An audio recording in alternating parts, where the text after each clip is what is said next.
Boa noite, pessoal. Vamos começar mais uma aula, então, de Microeconomia 3. Essa aula vai ser um pouquinho mais rápida. Duas coisas, né? Primeiro é isso, uma aula relativamente mais rápida, essa aqui. E também ela é uma adaptação, né, de uma aula minha de recursos hídricos, então vocês vão notar que existe muito dessa terminologia, né, de recursos hídricos, né, de corpos d'água, vários exemplos voltados a isso. Tá bom? Então aqui é mais uma pincelada para a gente entender, né, e finalizar o curso, de certa forma, com essa questão das externalidades e bens públicos. Então, bora lá, né? Bom, assim, temos que considerar que, claro que a evolução da economia, né, passa por diversos economistas, diversos grandes nomes da economia. E claro, já que a gente vai falar de externalidades e bens públicos, a gente tem que citar o autor, assim, base, a origem, né, dessa ideia das externalidades. Então, Arthur Cecil Pigou, né, que é um economista inglês, que estudou lá na escola. Ele, na verdade, é um economista neoclássico, né, ou seja, descendente direto do Alfred Marshall, assim, no sentido que estudou assim como Keynes, né, é um dissidente da escola neoclássica. O Arthur Cecil Pigou também. E a sua principal obra é Economia do Bem-Estar, de 1932. Né? E aí a gente vai tentar entender um pouco o que é essa ideia que está por trás da questão da externalidade. Né? Ok? E eu citei o Keynes porque tanto o Pigou quanto o Keynes estudaram com Alfred Marshall, né? Economista neoclássico, lá com aquele célebre livro Princípios de Economia, do Marshall. Bom, vamos lá. Então, claro que a estrutura neoclássica vocês já conhecem, de certa forma o que a gente vê em microeconomia é muito, depende dessa estrutura. E aí vem da ideia do equilíbrio eficiente de mercado. Né? Então, aqui vai estar, até então está presente essa ideia. E é em cima dela que o Pigou, então, vai dizer que esse resultado não está completo, né? No sentido que existe efeitos paralelos, né? que não estão dentro do processo de produção e consumo, e mesmo assim esses efeitos afetam a sociedade, né? Inclusive das pessoas que inclusive não fazem parte desse mercado. O que é o mercado? Né? O mercado ele depende de dois agentes, né? Consumidores e produtores, e entrando em equilíbrio, chega a um preço de equilíbrio, uma quantidade de equilíbrio. E é assim que se dá, né? Digamos assim, a produção e consumo de um bem no mercado.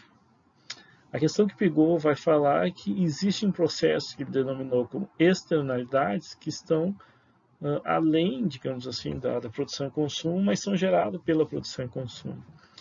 E, ou seja, então pessoas que às vezes não fazem parte desse mercado, não estão consumindo esse produto, mas estão recebendo essas externalidades. Essa é a ideia. Vamos ver um pouquinho mais o que é isso. Para entender isso, a gente tem que fazer a definição de bens públicos. Né? E aqui a gente tem que levar em consideração que bem público não é necessariamente o bem gerado por uma estatal, uma empresa pública. Não necessariamente. Bem público aqui é uma definição mais geral. Vamos lá. Então, bens públicos no âmbito da economia não são necessariamente os bens ofertados pelo setor público, mas sim bens nos quais possuem a seguinte característica: são bens não rivais e não excludentes, e são bem público. Mas o que é um bem não rival e um bem não excludente? Né? Vamos lá. Se trata de um bem onde o consumo por um indivíduo não impede o consumo de outros indivíduos ao mesmo tempo. Por exemplo, a utilização de corpos d'água para navegação. Então, qualquer um pode navegar no oceano, num rio, por exemplo. Claro que a ideia assim, é que é não excludente o fato de alguém estar navegando, isso não impede outra pessoa navegar. Em algum limite, né, que se tiver muita embarcação no rio, é possível que em determinado trecho, por exemplo, possa existir um certo trânsito, né, engarrafamento de barcos, mas Mesmo assim, não quer dizer que seja uma exclusão tácita, né? Ou seja, é possível navegar ainda em alguma região ou outra, esperar mais um pouco para depois conseguir manter o fluxo. Ou seja, na verdade, a ideia de não rival é que várias pessoas podem utilizar aquele bem, né? Uma estrada pública também é a mesma ideia, né?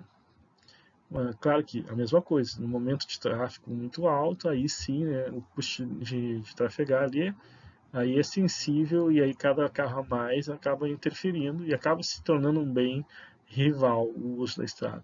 Mas em momentos assim que a estrada tem baixo fluxo, ou até mesmo uma rua, por exemplo, um domingo, são poucos carros que passam, então elas se tornam um bem não rival. Então a passagem de um carro ou outro não vai impedir os demais carros de passarem, tá? Aí por outro lado, alugar um quarto no navio, então, né? Aí sim, aí é particularizado, né? Você aluga um quarto, o seu quarto, a não ser que seja quartos que se dividem com outras pessoas, mas no momento que você aluga um quarto, você, aí outras pessoas não podem alugar aquele mesmo quarto, né? Então alugar um quarto no navio de cruzeiro impede que outro indivíduo se hospede no mesmo quarto, né? Se hospedar no mesmo quarto. Sendo este um bem rival, então. Então essa é a diferença de um bem rival e um bem não rival. Normalmente um bem público é um bem não rival. O uso de uma pessoa não impede o uso de outras pessoas. E um bem não excludente também. O que é isso? Um bem no qual é impossível proibir que outros indivíduos possam consumir esse bem. O cara vai dizer, é a mesma coisa, parece, mas tem uma diferença aí, vamos ver. Exemplo, a captação da água da chuva. Ninguém consegue impedir alguém de captar água da chuva. Pode tentar, mas imagina como fazer isso.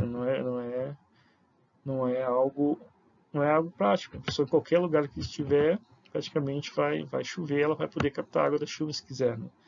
Então, o exemplo da captação da água da chuva é um bem não excludente. Por outro lado, o fornecimento da água potável pode ser restringido por falta de pagamento, né? Sendo esse um bem excludente. Então, veja bem, independente da empresa ser pública ou privada, que vai lá ofertar o bem, no caso a água aqui, ela pode cortar o fluxo exatamente pelo não pagamento. Então, é um bem não excludente. Você pode excluir alguém de estar consumindo. E se você não pode, a natureza daquele bem não lhe deixa fazer isso, aí se trata de um bem não excludente. Então tem aquela célebre frase, né? O sol nasce para todos, né? Então alguns economistas utilizam esse exemplo de que o sol, se considerar a iluminação do sol como um bem, pode-se dizer que é um bem não excludente, né? Dificilmente, difícil não, é impossível alguém conseguir impedir as pessoas de acessar a luz do sol, né? A não ser que você prenda a pessoa, né? Então é um bem não excluído, ou seja, não é o bem em si que você está excluindo a pessoa. Então existem bens, né, que dados sua natureza são bens não excludentes. Né? Ok, então para ser um bem público ele tem que ser ao mesmo tempo não rival, ou seja, o uso de uma pessoa não impede que outras pessoas usem esse bem. Uma pessoa querer ir à praia não significa que isso vai impossibilitar outras pessoas de irem à praia. Porque ela está usando a praia, por exemplo. O bem é não excludente, ou seja, não tem como eu limitar o uso desse bem, né? Então, se essas duas coisas estão acontecendo em conjunto, então isso é um legítimo bem público puro, né? Ou seja, as pessoas vão acessar esse bem, independente de qualquer coisa, independente de quem usar, e não tem como você impedir ela de fazer isso. É um bem legitimamente público. Ok, essa é a ideia de um bem público aqui, no sentido econômico. O ar que se respira, por exemplo, pode-se dizer que é um bem público também, né? Ele é não rival, se respirar não está impedindo as pessoas de respirar, e ele é não excludente, não tem como impedir você de acessar o ar, né? O cara bota uma lei lá, não vai ter efeito. Então, bens públicos, essas são as definições de bem público através do uso do bem, e não de quem o detém, também conhecido como bem público puro. Na análise de Pigou, podemos considerar a qualidade da água e da preservação da biodiversidade existente nos corpos d'água como um bem público. Né? Portanto, quando a ação humana representada pela atividade econômica, produção e consumo afeta a qualidade ambiental, temos uma externalidade. Legal? Tá, mas o que são externalidades? Né? As externalidades, como eu falei, já fiz uma pré-definição para vocês, mas elas podem ser positivas ou negativas. É normal a gente falar das negativas, mas claro, podem ser também positivas. Bom, a extração de ouro por garimpagem pode gerar contaminação de mercúrio nos rios. Por exemplo, a finalidade é uma, a produção é uma, para um determinado consumo, mas tem uma externalidade que é a contaminação. O consumo de pilhas e baterias pode contaminar com metais pesados e lençóis freáticos também, é a mesma ideia, né? Você tem um mercado e tal, é claro que hoje em dia existe a questão da destinação, né, desses resíduos, para exatamente evitar esse tipo de efeito, né? Ok? E a produção e consumo de plástico podem poluir oceanos, né? E o que realmente acontece? Normalmente ele entra no fluxo fluvial e acaba desaguando, né, nos oceanos, os resíduos plásticos, né? E aí sim, quando vai para o oceano, a gente nem chama mais de resíduo, aí é lixo mesmo, ok? Não é possível reciclar, né? A priori. E então são externalidades do consumo do plástico, infelizmente, é uma coisa que deve se rever ao longo do tempo, ou tentar reduzir, né? Porque tem inclusive detectaram nas fossas, aquelas de 11.000 metros, né, de profundidade, que são as mais profundas, que são, esqueci o nome agora, Fossas das Marianas, se não me engano, que é próximo das Ilhas Marianas.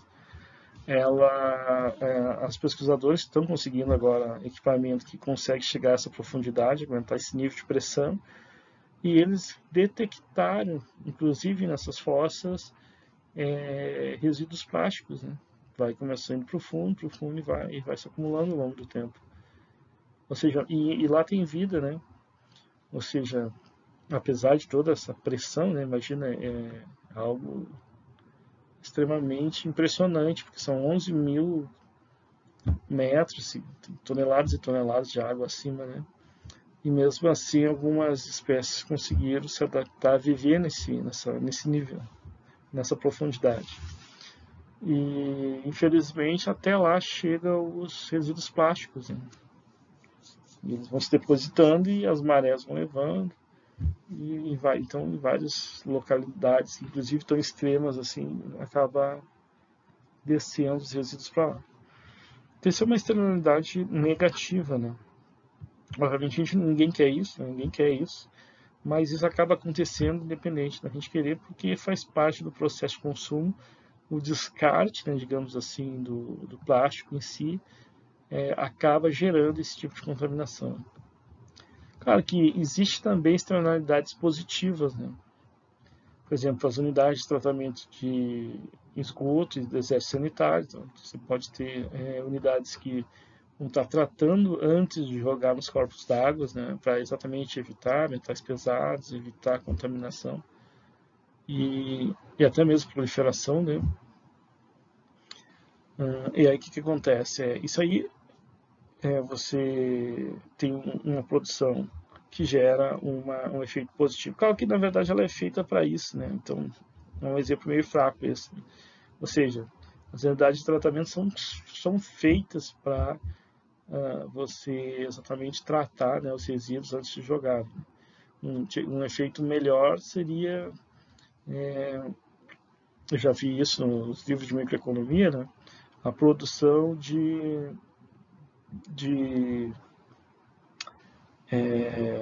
extintores, né? Produção de extintores, tem um mercado de extintores que os hotéis, tudo que é edifício hoje precisa ter, né? Segurança. Então há uma demanda, e carro também, né? Então há uma demanda por esse produto. Claro que no final a mesma coisa, a finalidade no final das contas é essa, né? Combater os incêndios e tudo mais, e acaba criando isso, uma queda dos índices, desde que isso foi implantado, uma queda dos índices de acidentes com incêndio, assim. Quer dizer, os acidentes continuam acontecendo, mas os incêndios tendem a ser controlados. Mas essa é uma externalidade já esperada, porque afinal de contas, novamente, o fim desse produto era exatamente esse. Então, será que dá para dizer que isso é uma externalidade no final das contas? E externalidade seria algo que não está vinculado ao processo produtivo. Por isso que é mais fácil ver os efeitos negativos do que os positivos. Não que os positivos não venham a existir. Por exemplo, a tecnologia do computador aumentou a comunicação, aumentou a produção em vários sentidos, né? Até mesmo a produção científica, a produção de artigos e tudo mais. É muito mais fácil hoje com o computador, que você pode salvar, imprimir, refazer o trabalho, do que uma máquina datilográfica, né? Então, obviamente que a introdução do computador e das tecnologias agregadas a ele tiveram um salto em termos de externalidade positiva, tanto da produtividade quanto da melhora, né, em várias áreas, em vários setores de atividade, que esse ganho tecnológico, inclusive, essa é uma crítica que o pessoal faz ao PIB, né, que o PIB não mensura os ganhos da melhoria tecnológica, né, que a geração tecnológica da atividade comercial gera. São os impactos positivos, externalidades positivas.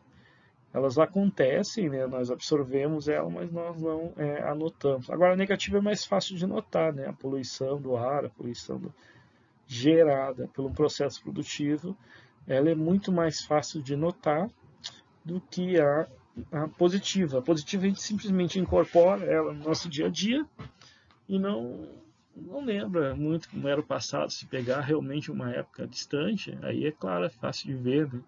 Uma época de 100, 200 anos, ou seja, 2 séculos, ganho em relação ao bem-estar, e aí você tem queda da natalidade, ou melhor, da mortalidade infantil, aumento do padrão de vida, aumento do índice de pessoas que vivem mais. Tem ainda os lados negativos, claro que a gente sabe também que a má alimentação leva a vários aspectos ruins, isso também vem com esse desenvolvimento todo. Então, assim, as externalidades negativas, elas estão sempre presentes, a gente sempre consegue enxergar elas facilmente, né?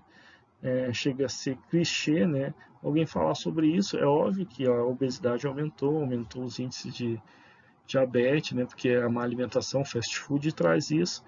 Mas também o lado positivo é que a expansão de novos medicamentos, novas formas de tratamento para a doença, novas curas, digamos assim, até o tratamento, a cura em si, faz com que a longevidade tenha aumentado nesses anos todos. Isso é pouco visto, e a tecnologia, o bem-estar que ela traz, de forma geral, é pouco visto, né?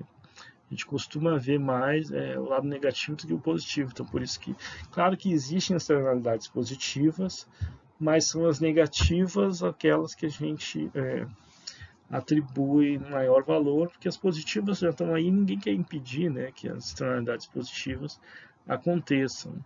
Mas pode, de certa forma, mesmo sem querer, impedi-la, né?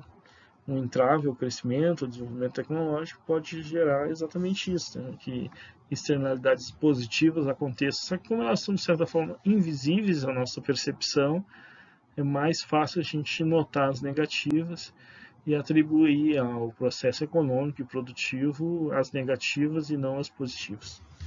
Dito isso, bora lá. Aqui está um exemplo, né? Temos aí o excedente consumidor, temos aí o excedente produtor, o equilíbrio, ok? Bom, vamos supor um preço acima do equilíbrio. Aqui todo mundo já, agora essa altura do campeonato, já está careca de saber o que vai acontecer, né? Tem uma perda do excedente do consumidor, assim como um preço muito abaixo do equilíbrio tem uma perda do excedente do produtor. Isso a gente já sabe. Se isso acontecer, a gente sabe também que a tendência existir excessos, né, de oferta e de demanda, e que vai acontecer o quê?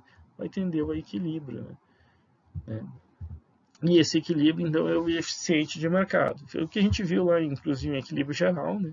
Que os mercados, todos eles tendem ao equilíbrio. Se caso acontecer excesso de escassez de oferta e de demanda, ou excesso de oferta e demanda, a tendência é os mercados se ajustarem novamente ao equilíbrio, e essa perda do consumidor e do produtor diminuírem, né, voltarem a ser eficientes. Ok. Agora suponha uma produção industrial que gera, de um determinado bem, que gera uma poluição de 5% de resíduos no processo, tá? Aí então a gente tem um impacto, né? Além disso, podemos estimar a disposição a pagar que cada indivíduo tem a manutenção de corpos d'água ambientalmente. Essa poluição, vamos supor que ela vá para rios, né, já que a gente está falando de corpos d'água. Portanto, o custo externo dessa atividade pode ser representada por essa definição. Vamos supor, então, que existe um custo externo porque a gente, como eu falei, não é dentro, não é interno ao processo produtivo, e sim um impacto externo, a externalidade, né, que causa sobre as pessoas que dependem desse corpo d'água, por exemplo. Então, 5% do processo produtivo vai para resíduos. Então, pessoal, a gente tem o seguinte, a gente tem que incorporar esse custo social, né? É só incorporar o custo externo marginal. Vamos supor que ele acabe causando essa retração, né, na oferta, né, do bem. Bom, mas essa retração, de certa forma, impede, em certa medida, que ocorra esse 5% de poluição, né?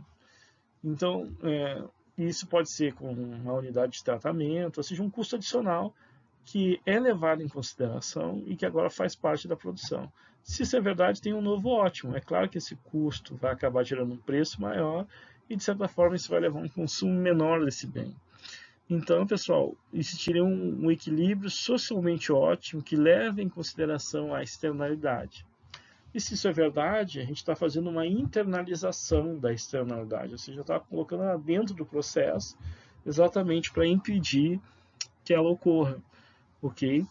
E se isso é verdade, obviamente que esse preço vai ser maior e essa quantidade que vai agora estar disponível vai ser menor, contando, porém, agora a gente elimina, né, essa possibilidade de impacto negativo sobre a natureza. Aqui é um exemplo, claro que simplificado, né? E uma forma de fazer isso ocorrer também é o que se é chamado de imposto de Pigot. Digamos que reduzindo essa quantidade, através de um preço maior, ocorre a redução dessa geração da poluição. Então o Pigot coloca, bom, então se a gente consegue reduzir para níveis aceitáveis, né, que não contaminem, por que não usar um imposto, então, que tem exatamente esse impacto sobre a produção e consumo, né? Acaba gerando um nível de produção e de consumo menor e que seja, no caso, do tamanho suficientemente necessário para que se atinja um equilíbrio socialmente ótimo, na qual não exista esta poluição. Então aí está a ideia do Pigot, que é exatamente você colocar então um imposto sobre a atividade produtiva que gera externalidade para internalizar ela, ok? Bacana, pessoal. Bacaninha, né?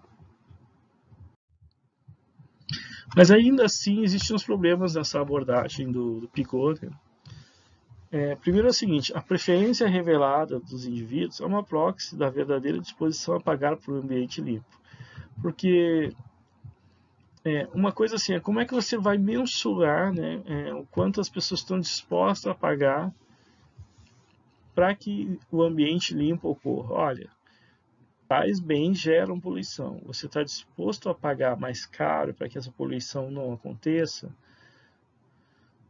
Uma das coisas que a atividade de mensurar valor econômico, né, da atividade ambiental é você talvez tentar entender as preferências das pessoas, o quanto elas estão dispostas a pagar por um ambiente mais limpo, por exemplo.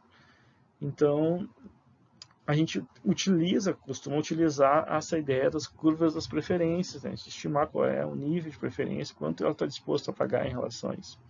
Só que isso é uma proxy, né, como eu falei, proxy da verdadeira disposição a pagar. Portanto, o cálculo do custo social da poluição pode ser baseado numa definição imprecisa, né? Nem sempre a gente vai achar. E por que essa definição é imprecisa? Aí tem essas outras questões, como o problema do free rider. O que é o free rider? O carona.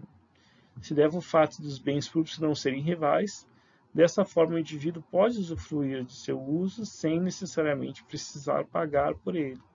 Sendo assim, não há incentivo para o mesmo revelar o valor que pagaria por um bem no qual pode possuir um custo zero. E aí vem outra problemática, o que é o free rider?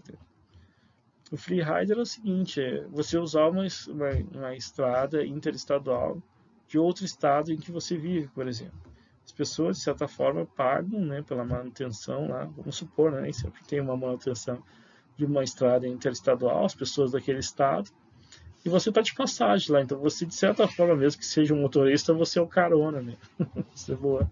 Mesmo que você seja um motorista, você é o carona, porque você está usufruindo de um bem, ok? Que outras pessoas pagam para que a existência dele, a manutenção dele exista, mas você não necessariamente, né? Dada a natureza dele de ser não excludente, né? E não rival, de certa forma, ou seja, tu ou essas pessoas não impedem você de usar e vice-versa. Aí você tem esse problema, que é o problema do free rider. Uma outra forma de ver o free rider, né? Um exemplo bem simples é o seguinte, são duas pessoas, dois indivíduos que dividem um quarto, moram no mesmo quarto, paga cada um metade do aluguel lá de uma república, vamos dizer assim, numa faculdade, mas não numa faculdade, né? Em qualquer lugar. Os dois moram num quarto e, aí um deles decide o seguinte, ó, vamos comprar uma TV, que daí a gente fica olhando uma TV aqui nos tempos de lazer, né? Daí o outro falou, não estou disposto a pagar por uma TV, não. Eles, não, vamos fazer metade, metade. Ele, não, eu mesmo não estou disposto a pagar pela TV. Então o outro que deu a ideia decide, não, mas eu estou disposto, é o seguinte, eu vou comprar a TV. Vai lá, compra a TV e bota lá no meio do quarto, né? E fica assistindo. Só que no momento que ele fica assistindo, o outro está acordado, está por lá e fica assistindo também, né? Afinal, ele está ali, ele não pediu a TV, ele não está com controle, o outro decide o que vê, mas está assistindo também. Então ele, de certa forma, acaba sendo o free rider da história, né? Ele não paga pelo aquele bem, mas como a natureza do bem ali acaba sendo não excludente, né? Se o outro está assistindo, ele pode assistir também, então acaba que ele é free rider. Então, exemplo simples e um exemplo mais aplicado. E isso é um problema de você definir se as pessoas realmente estão dispostas, né, a pagarem pela poluição ou não, para que a poluição não aconteça, porque vai existir sempre muitas das pessoas com atitude de free rider, né, que dizem que não, eu não estou disposto a pagar, mas caso aconteça, ela vai usufruir, né, de um local limpo, por exemplo. Outro ponto é a informação imperfeita. Quando existe informação imperfeita, pessoal, é quando existe assimetria de informação. Tem pessoas que têm mais informação que outras. Tem um tópico dentro do nosso curso que a gente adentra um pouco mais dessa questão da informação perfeita. Mas a gente não vai tão longe agora, né? Vamos usar só como exemplo.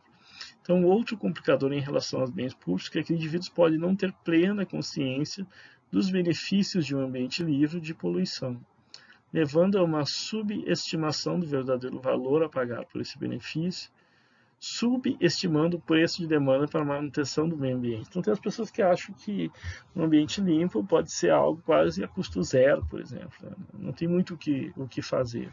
Quando, na verdade, ela consome muito dos bens, né,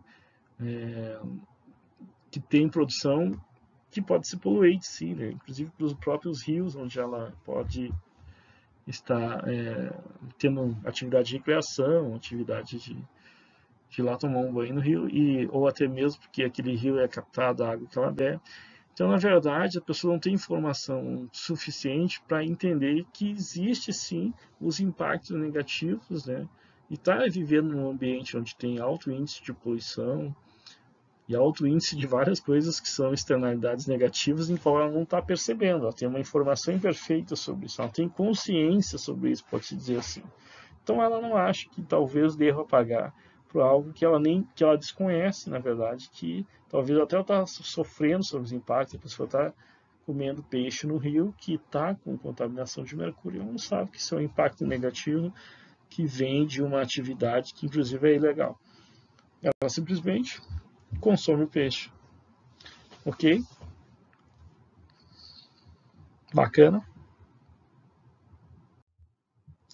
Dano ambiental, pessoal. A abordagem das externalidades evidencia a falta de motivação econômica para a preservação ambiental.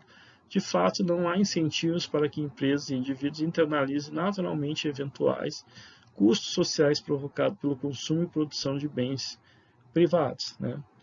Nesse sentido, é lugar comum a introdução de um terceiro agente intermediador, sendo ele o governo ou até mesmo entidades não governamentais que possam estabelecer limites sustentáveis da atividade econômica. Contudo, existem problemas relacionados à própria natureza de bens públicos que devem ser considerados antes de qualquer formulação de política pública nesse sentido. Então, assim, uma solução que vem desde Pigot era, bom, então, um agente, né, que é, por exemplo, o Estado, ele pode talvez ser o regulador no caso da existência de externalidades. E aí vem toda essa questão, vem toda uma briga política, né, no papel do Estado, aquela coisa toda, e a eficiência dos mercados, como a gente já viu, e vai além, né? Quando se fala de grande escala, como por exemplo o pessoal coloca essas mudanças climáticas e tudo mais, aí sim que a discussão fica bem além, né, do que essas questões técnicas. Mas aí teve um economista que inclusive ganhou o Prêmio Nobel em 1991, que ele dá uma certa tentativa de solução para isso, né? Vamos ver. E esse é o Ronald Coase, né? Que morreu agora em 2003, né? Outro economista inglês também. Como eu falei para vocês, ganhou o Prêmio Nobel em Economia em 1991. Os principais livros dele são vários, né? Mas esse aqui eu vou citar dois só, né? Que é A Natureza da Firma, de 1937, que é muito utilizado em economia de empresas, e Problemas dos Custos Sociais, de 1960, que é o que a gente, de certa forma, vai ver. Propriedade privada e negociação de direitos. Bom, então, determinação da propriedade. Esse é um ponto que Coase vai levantar. O problema de que os bens públicos têm em comum, sendo eles, por exemplo, a qualidade do ar, manutenção de recursos hídricos, entre outros bens de caráter ambiental. É exatamente a indefinição sobre a quem pertencem os direitos de propriedade sobre estes bens. A natureza dessa indefinição esbarra no próprio conceito de bens públicos. Olha só, por conta dos bens públicos serem fruto da propriedade comum, não existe um mecanismo de mercado capaz de determinar precisamente quem tem direitos à manutenção da qualidade de água e quem tem direito de utilizar os corpos d'água para fins econômicos. Então, essa indefinição é que acaba dificultando o problema. Se existe, o ponto do Coase é o seguinte: se definir claramente de quem é a propriedade do que, aí é fácil de chegar numa solução socialmente justa e socialmente ambiental. Ou seja, um ótimo social. Ele pode acontecer naturalmente, isso que Coase vai trazer. E talvez nem precisamos de uma terceira entidade, talvez nem precisamos do Estado. Então, como é que é? Vamos fazer aqui uma suposição. Primeiro, vamos supor que a propriedade lá do rio, que é o exemplo que a gente está utilizando, né, que uma fábrica está poluindo o rio, mas que a propriedade do rio seja da fábrica. É só uma suposição, pessoal. Sei que no Brasil isso não poderia acontecer, por exemplo, mas vamos supor que sim. Ok. Neste caso, tem a outra parte, que são as pessoas que utilizam o rio para recreação, né? Mas essas pessoas é que deveriam pagar para a fábrica, né? Então, o pagamento dos usuários do rio para a fábrica. Elas pagariam por quê? Para não ter a poluição. Essa é a ideia. Então, nesse caso, os usuários do rio estariam dispostos a pagar até o ponto E, onde o ótimo social se estabeleceria. Então, eles pagariam, olha, então é o seguinte, você é dona, você tem o direito de uso da fábrica, mas nós estamos dispostos a pagar até o nível de produção que não vai gerar esse impacto. Então, ok, aí esse é o acordo, ok? Então, os usuários do rio, que digamos a população de várias cidades, estão dispostas em coletivo pagar uma quantidade que não em qual a fábrica não vai causar impacto poluente daquele 5% que a gente falou. Um valor maior que esse ponto geraria um custo no qual os usuários do rio não estariam dispostos a pagar para a fábrica deixar de produzir. É claro que eles vão pagar até o ótimo eficiente, E não tem muito sentido pagar para, por exemplo, a fábrica deixar de produzir, porque afinal de contas, se ela produzir dentro do que é socialmente aceito, ou seja, que o rio vai conseguir se recuperar, então não há problema, ou até mesmo que o pagamento seja para que exista, né, uma forma de tratamento, né, e há um custo que pode ser internalizado, que é essa forma de tratamento, antes de passar para descarregar no rio, os dejetos passem por um determinado tratamento. Ok? Então, aí, as pessoas que demandam também, digamos assim, esse ambiente limpo, estariam dispostas a pagar por isso. Claro que aqueles problemas ainda existem, aqueles problemas que a gente já viu, do carona e de formação assimétrica, aquela coisa toda existe ainda. Então, não é fácil disso acontecer. Mas isso pode acontecer, segundo o Coase, não só por meio de um acordo, mas por um meio judicial mesmo. As pessoas entram na justiça e tentam chegar num acordo. Né? Okay? Essa é a ideia. E agora, se a propriedade seja de uso dos usuários, ou melhor, a propriedade de uso, a propriedade do rio seja dos usuários, aí a gente mudou de lado. Aí o que vai acontecer? Aí vai existir também um pagamento da fábrica para poder produzir até determinado nível, né? Que aí é não poluente esse nível. E ela pode produzir até aí, ela paga para poder utilizar o rio até esse nível de produção. Então agora quem paga, né, é a fábrica. Neste caso, a fábrica, para produzir, deveria pagar uma taxa para os usuários pelo direito de utilizar o rio. Então, a fábrica estaria disposta a pagar até o ótimo social, pois um valor acima desse ponto não seria rentável produzir. Claro, e o custo porque agora existe um custo social, né? E aí você produzir além desse ponto significaria um custo que estaria além do econômico, seria antieconômico, exatamente para que você chegue a um acordo, um equilíbrio ótimo social, ou seja, um equilíbrio sem a poluição do rio.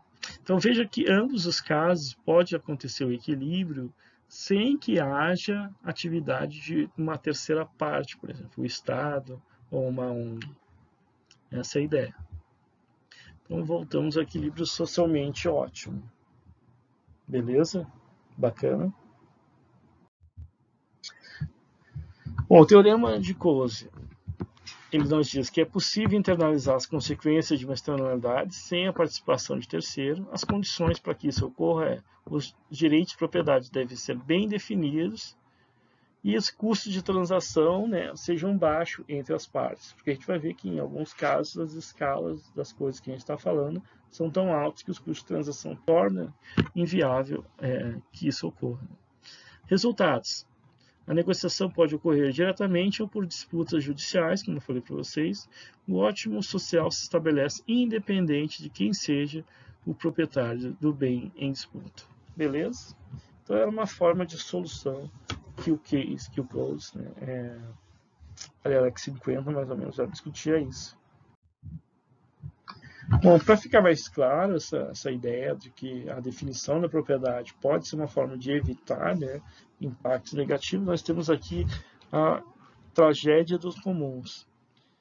Bom, essa aqui é uma versão da tragédia dos comuns. Eu conheci aquela versão lá que acontecia na Itália, na Idade Média e tal, mas eu não vou citar ela, eu vou citar essa aqui que está bem concisa também. E aí envolve, obviamente, corpos d'água, recursos hídricos e tudo mais.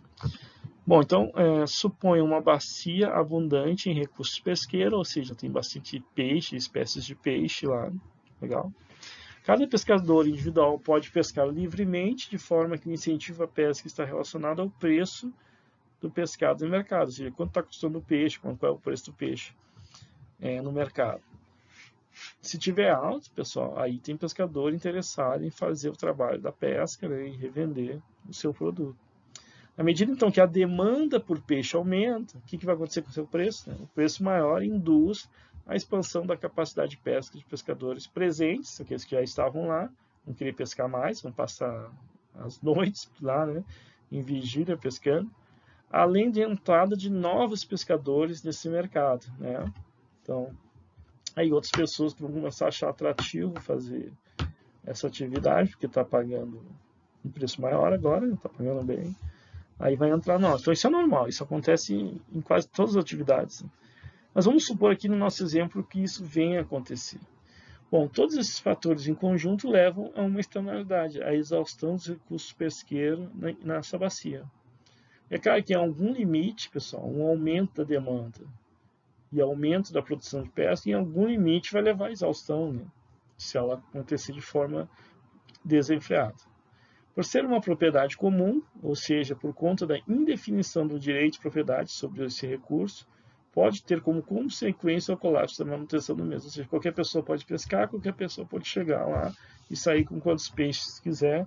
Então, pessoal, a indefinição da propriedade leva à tragédia dos comuns. Essa é a ideia. Então, por conta disso, que Coase vai levar em consideração que deve-se considerar, sim, a definição da propriedade. Neste caso, a solução seria definir os limites de propriedade sobre a pesca, e aqui vai um exemplo, né? Definições: o número de pescadores suportado na região, definir o número de licenças, né? Capacidade máxima que cada pescador tem direito por temporada, a capacidade máxima de... isso é um conhecimento prévio, né? A capacidade máxima de reprodução das espécies deve ser descontada do limite máximo que cada pescador tem direito, vezes, claro, o número de licenças, que vai dar o número total de pescado. O número de total pescado não pode ser maior que a taxa de reprodução das espécies. Tem que estar sempre dentro de certo limite para manutenção das espécies e manutenção dos peixes naquele rio. De tal forma que a reprodução líquida das espécies seja suficiente para a manutenção do recurso pesqueiro. Então, ou seja, você define a propriedade. É possível ter tantos barcos de pesca aqui. E aí define também, claro, que a quantidade que cada um vai pescar, né? Cada um tem uma capacidade de pescar tanto. A licença lhe dá essa capacidade, não só de pesca, mas também da capacidade. Aí, com isso em uso, você consegue limitar o que todos podem pescar de tal forma que a manutenção para o próximo ano, inclusive, né, dos recursos pesqueiros se mantenha. Então parece ser uma solução muito boa, o teorema de Keyes é muito interessante, mas tem suas limitações, né? Vamos lá. Então, infelizmente, a solução proposta por Ronald Keyes só é possível em um número limitado de situações onde o dano é claramente mensurável e os custos de transação envolvidos são pequenos e tratáveis. Ok? Então, nesses casos, beleza, o teorema de Keyes se adequa, então é possível. Não é este caso quando o custo de produção é impreciso, portanto, novamente, a medida do custo social continua sendo um entrave, pois impede uma definição clara da externalidade. Identificar a fonte de dano e atribuir um valor ao dano pode ser de difícil acesso. Então, nem sempre, aí vira um problema de informação, né? Aí existe informação assimétrica. Onde é que está acontecendo a poluição, quanto que é a poluição, como ela ocorre. Então, teria que ter acesso a todos esses dados, né, para se ter uma ideia mais ou menos precisa de como evitá-la ou internalizada dentro do processo produtivo a ponto de evitá-la. Além disso, um número consideravelmente grande de participantes da disputa pode elevar de forma proibitiva os custos de transação, tornando difícil chegar a um consenso na negociação.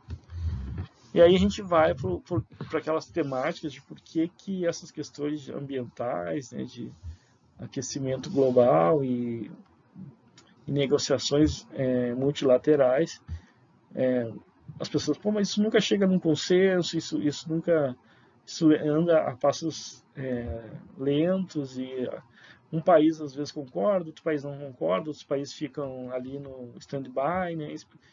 E por que isso? Né? Porque aí o custo de transação é altíssimo. Você está falando da atividade produtiva macroeconômica, não é nem micro mais, né? De vários países que têm interesses diversos. Né? E aí o número de participantes é o mundo todo, né? E esses vários países representantes de populações extensas. Então, por isso que é difícil, porque você tem um custo de transação alto e um número de participantes elevado, né? Para chegar num consenso de qual seria o melhor caminho, com tantas variáveis, né? Tantos problemas assim envolvidos. Então, isso não quer dizer que não se deva tentar, né?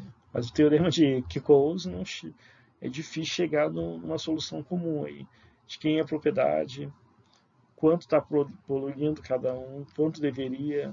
E a gente vê que os países tentam, todo mundo tenta, e os países têm seus interesses de desenvolvimento, têm seus níveis de desenvolvimento. E como solucionar isso? Não é algo fácil. Então há muita gritaria, e a solução não é simples, realmente. Né? Tanto do ponto de vista econômico, imagina do ponto de vista político. Bacana, pessoal? Então, essa aí foi a aula de hoje, né? Externalidades e bens públicos. Na verdade, foi uma pintada, né? Em vários pontos, assim, mas que você já tem algum entendimento sobre essa temática daí. Ok? Então, é isso aí. Um bom resto do ano para todos vocês. Um abraço e fui.